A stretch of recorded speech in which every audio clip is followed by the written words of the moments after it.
श्री यादव गणपति ध्वात्वा नमस्कारं कृत्वं समुग्धं कपिलोचनं प्रजकंडलं मोद्रस्यं विक्रटो विघ्नायकं गौरी गणतभ्यं नमः।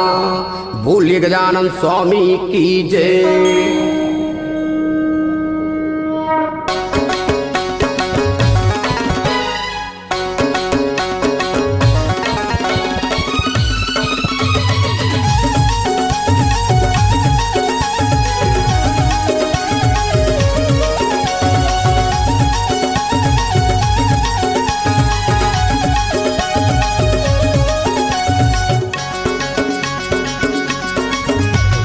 जय हो गणपति देवा जय हो वै तोर, सबले पहले पूजा होते जी तोर। जय हो गणपति देवा जय हो वै तोर, सबले पहले पूजा होते जी तोर। भजो जय गणपति गणराज, यहाँ आके विराजो आज। भजो जय हो गणपति गणराज, यहाँ आके विराजो आज। जय हो गणपति देवा जय हो वै तोर, सबले पहले पूजा होते जी तोर। जय हो गणपति देवा जय हो वै तोर, सबले पहले पूजा होते जी तोर।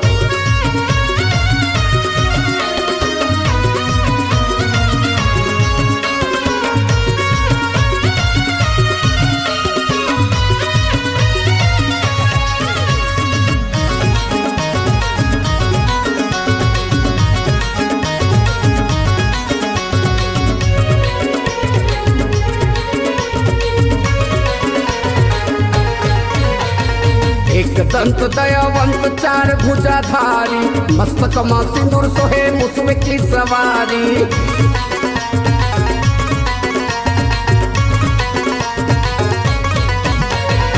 एक दंत दयावंत चार भुजाधारी, मस्तक मां सिंदूर सोहे मुसवे की सवारी। भजो जय गणपति गणराज, भजो जय गणपति गणराज, यहाँ आके विराजो आज। भजो जय हो गणपति गणराज, यहाँ आके विराजो आज।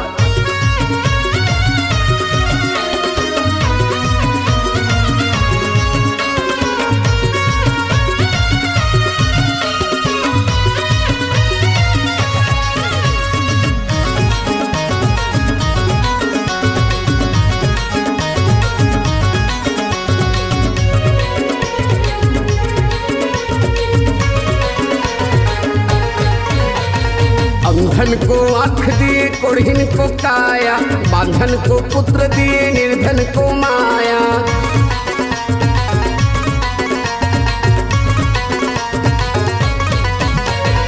अंधन को आँख दिए कोढ़िन को काया, बांधन को पुत्र दिए निर्धन को माया।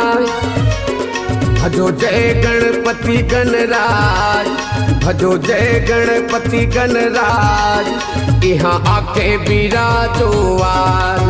भजो जय हो गणपति गणराज, यहाँ आके विराजो आज।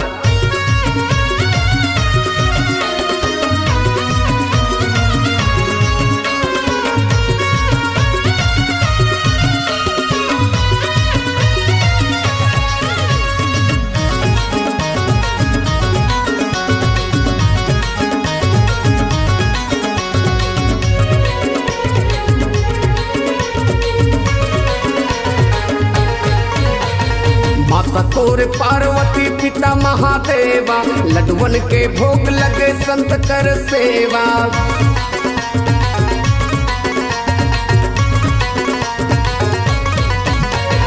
माता तोरे पार्वती पिता महादेवा, लडवन के भोग लगे संत कर सेवा। भजो जय गणपति गणराज, भजो जय गणपति गणराज, यहाँ आके विराजो आज। भजो जय हो गणपति गणराज, यहाँ आके विराजो आज। भजो जय हो गणपति गणराज, यहाँ आके विराजो आज। यहाँ आके विराजो आज, यहाँ आके विराजो आज। यहाँ आके बिराजो।